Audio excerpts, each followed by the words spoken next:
Bismillahirrahmanirrahim. Assalamualaikum warahmatullahi wabarakatuh. Alhamdulillah.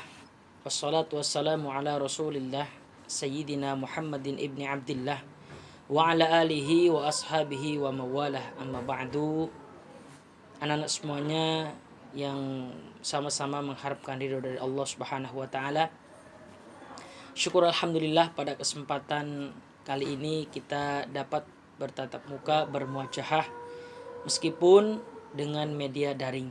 Tapi insya Allah tidak mengurangi rasa semangat kita untuk menuntut ilmu, semangat kita untuk belajar agama.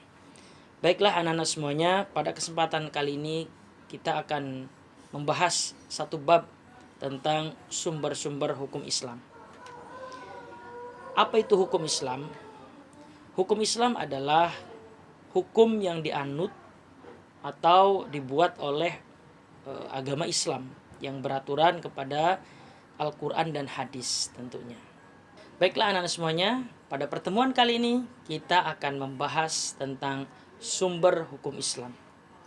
Perlu diketahui bahwa sumber hukum Islam itu ada 3. Yang pertama adalah Al-Quran, yang kedua hadis, dan yang ketiga adalah ijtihad.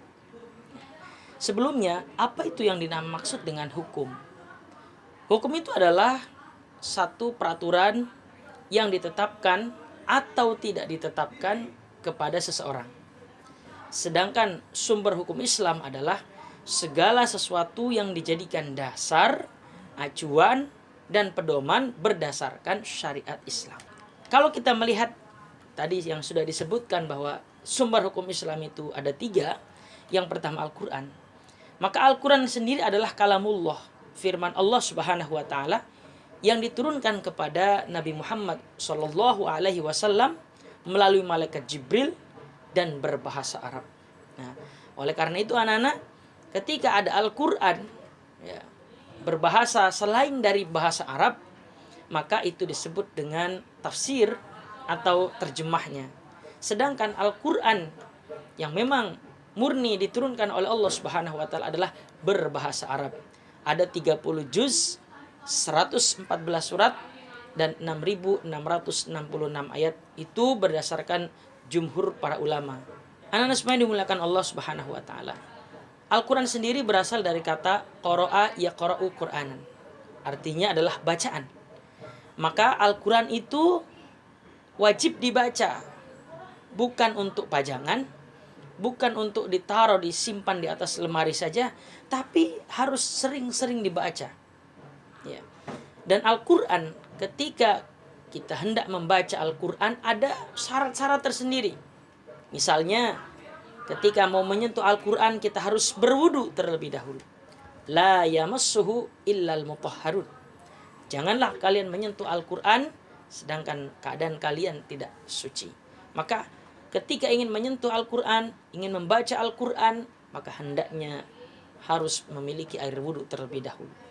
Kemudian yang kedua, diletakkan Al-Quran di tempat yang mulia, tidak boleh disamakan dengan kaki.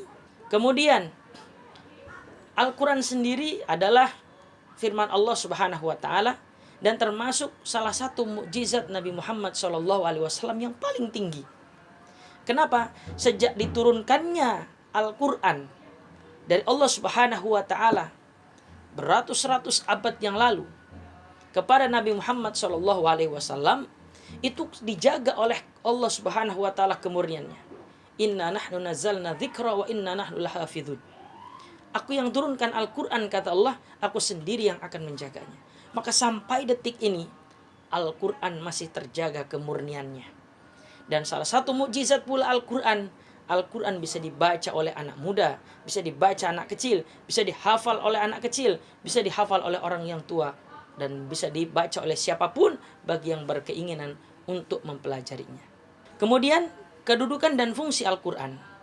Yang pertama, tentu sebagai sumber utama hukum Islam. Kemudian Al-Quran itu sebagai petunjuk dan pedoman bagi umat manusia. Petunjuk apa? Petunjuk ketika menghadapi satu masalah, ketika memiliki satu permasalahan tentang syariat Islam, maka rujukan utama adalah Al-Quranul Karim. Ya, jadi fungsinya adalah sebagai petunjuk pedoman umat manusia, tentunya untuk apa? Mencapai kebahagiaan di dunia dan akhirat.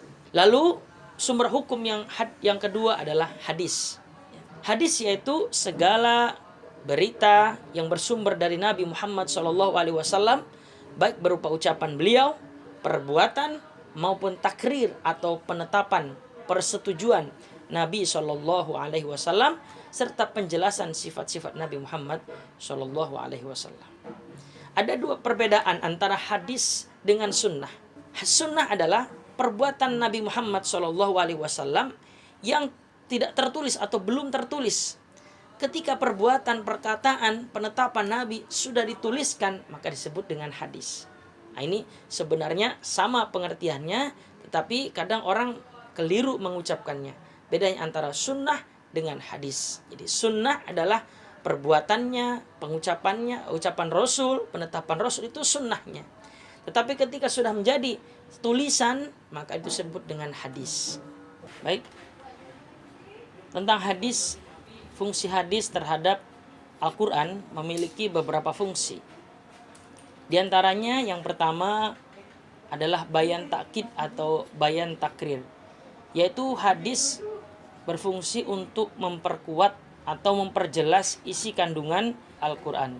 Salah satu contohnya berdasarkan firman Allah Ta'ala, "Faman syahida minkumus syahra falyasum." Barang siapa yang menyaksikan bulan Ramadan, maka hendaklah berpuasa. Ini terdapat pada Quran surah Al-Baqarah ayat 185. Dalil Quran tersebut diperjelas, diperkuat oleh hadis Rasulullah SAW. Sumu liru'yatih wa aftiru liru'yatih. Berpuasalah kalian ketika melihat tanda awal bulan Ramadan atau dengan ru'yah. Dan berbukalah kalian ketika melihat tanda awal bulan Syawal atau Lebaran, maksudnya untuk berbuka ketika melihat ru'yah juga.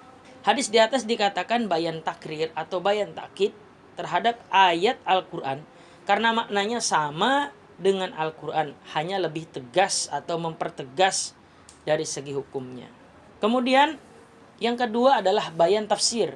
Bayan tafsir berarti menjelaskan makna yang belum jelas atau makna yang masih samar di dalam Al-Quran, ataupun merinci ayat yang maknanya global dan mengkhususkannya sehingga ada pengkhususan dari makna yang tadinya umum kepada makna yang khusus. Sunnah yang berfungsi bayan tafsir tersebut terdiri dari tafsilul mujmal, ada tabyinul mushtarak, dan yang ketiga adalah takhsisul al-am.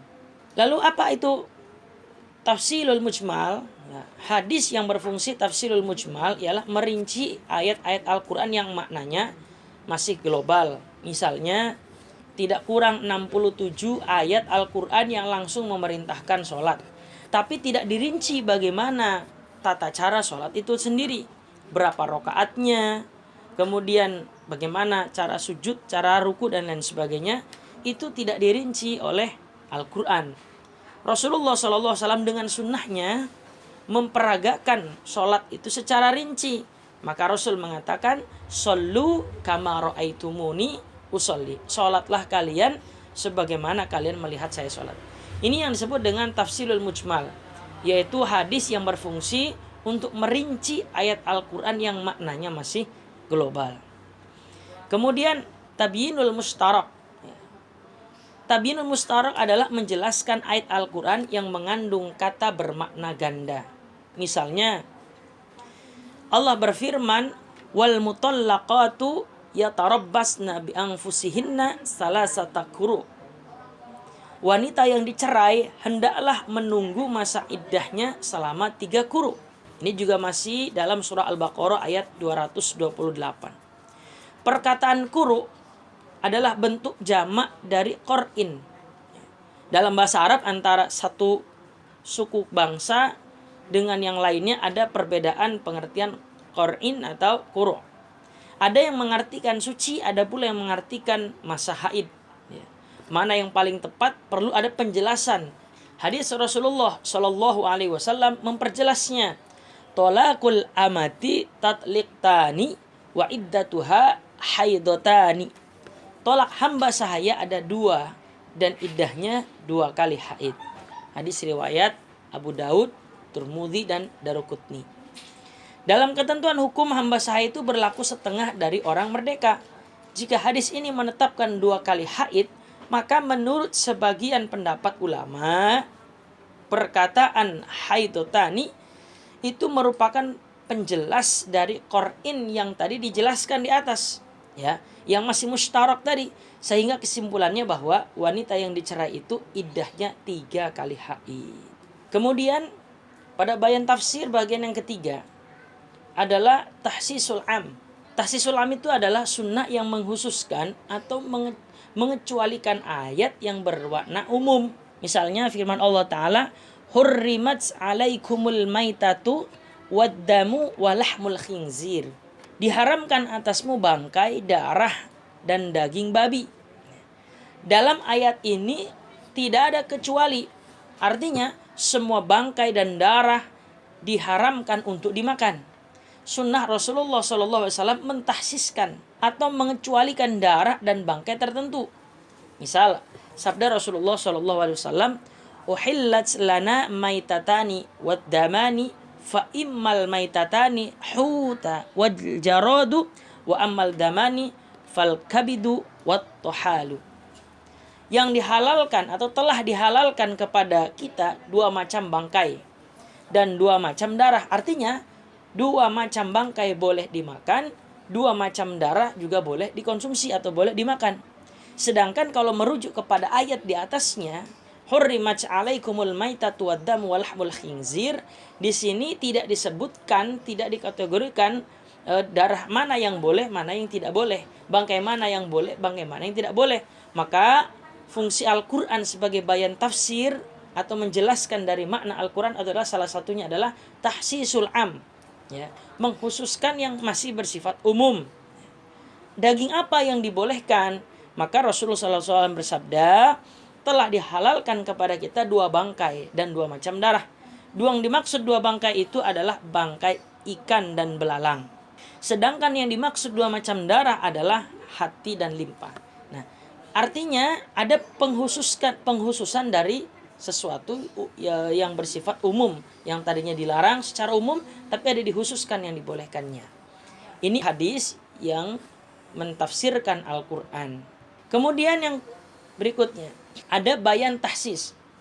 Yang tadi pertama bayan takkid, bayan tafsir, yang ketiga sekarang bayan tahsis. Bayan tahsis adalah membatasi atau menghususkan kandungan ayat-ayat Al-Qur'an yang bersifat umum. Ini hampir sama dengan yang sebelumnya, tetapi ada perbedaannya. Hadis Rasulullah SAW misalnya, seorang pembunuh tidak berhak menerima harta warisan. Yang membatasi ayat Al-Qur'an surah An-Nisa ayat 11. Ya. Allah mensyariatkan bagimu tentang pembagian harta warisan. Anak-anakmu yaitu bagian seorang anak laki-laki sama dengan bagian 2 orang anak perempuan. Maka di sini ada pembatasan, seorang pembunuh tidak berhak menerima warisan. Padahal di sini yang tadinya dibolehkan anak-anak dan anak-anak kalian laki-laki bagiannya sekian, anak yang perempuan bagiannya sekian, sudah ada pembagiannya. Tetapi dibatasi oleh hadis Rasulullah SAW, seorang pembunuh tidak berhak menerima harta warisan. Kemudian yang keempat adalah bayan takyid. Bayan takyid adalah membatasi ayat yang bersifat mutlak, hakikat kata tanpa memandang jumlah maupun sifatnya. Artinya mutlak, keadaan atau syarat tertentu. Contohnya Quran surah Al-Maidah ayat 8 tentang pencurian dan dia harus dipotong tangannya. Kemudian ditakyid oleh hadis, tangan pencuri tidak boleh dipotong, melainkan pada pencurian senilai 1/4 dinar atau lebih. Nih, kalau dilihat secara sepintas ada kontradiktif antara ayat Al-Qur'an dengan hadis. Padahal tidak. Justru dengan adanya hadis ini maka menjelaskan bahwa tangan pencuri itu tidak boleh dipotong, melainkan pada pencuri yang ada batasan nilai. Kalau mencuri cuma 1 juta, 2 juta, ataupun mencurinya 100.000, 200.000, atau mencuri 1.000, 2.000, ini kita lihat dari 1/4 dinar atau lebih. Ada batasannya. Ya. Maka Al-Quran hadis ini memberikan batasan kepada ayat Al-Quran yang tadinya sudah mengeluarkan hukum tersebut. Maka itulah fungsi hadis terhadap Al-Quran yang disebut dengan bayan takyid. Kemudian yang kelima, bayan tasyri'. Bayan tasyri' adalah ajaran-ajaran yang tidak didapati di dalam Al-Quran, maka dimunculkan hukumnya di dalam hadis, baik yang tidak ada sesama sekali atau yang diketemukan pokok-pokok atau asalnya saja. Hadis termasuk ke dalam kelompok ini adalah diantaranya hadis penetapan haramnya mengumpulkan dua wanita bersaudara untuk dinikahi sekaligus.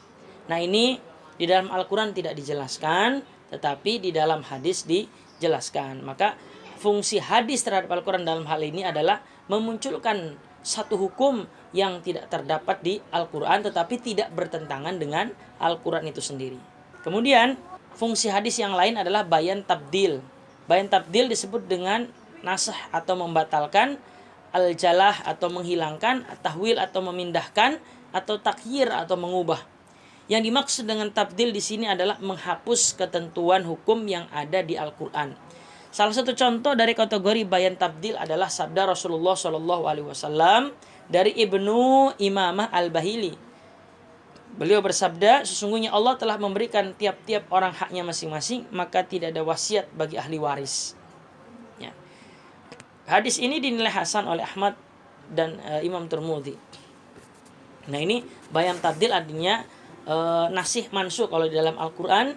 Jadi ayat-ayat Al-Quran yang memang ketika dimunculkan oleh hadis Rasulullah SAW, maka mengubah dari isi Al-Quran itu, tetapi tidak merubah secara maknanya, hanya menentukan hukum yang baru yang tadinya ada di dalam Al-Quran.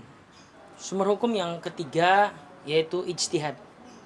Ijtihad adalah kesungguh-sungguhan para ulama dalam menentukan suatu hukum yang tidak terdapat di dalam Al-Quran dan hadis, ataupun hukum-hukum yang sulit dipahami di dalam Al-Quran dan juga hadis. Maka para ulama bersepakat untuk menentukan satu hukum yang tidak bertentangan di dalam Al-Quran dan hadis. Kebenarannya itu sudah tetap Allah yang Maha mengetahui, tetapi ulama-ulama yang memang sudah terbukti kealiman beliau menentukan suatu hukum yang belum terdapat di dalam Al-Quran hadis, maka ulama ijtihad ini disebut dengan mujtahid. Ijtihad itu sendiri terbagi beberapa, ada dua saja yang saya sebutkan pada kesempatan kali ini, mudah-mudahan anak-anak bisa memahaminya. Yang pertama adalah ijma', yang kedua adalah qiyas. Ijma' adalah kesepakatan para ulama mengenai suatu hukum, ya, atau kumpulan pendapat para ulama mengenai suatu hukum yang tidak terdapat di dalam Al-Quran dan hadis.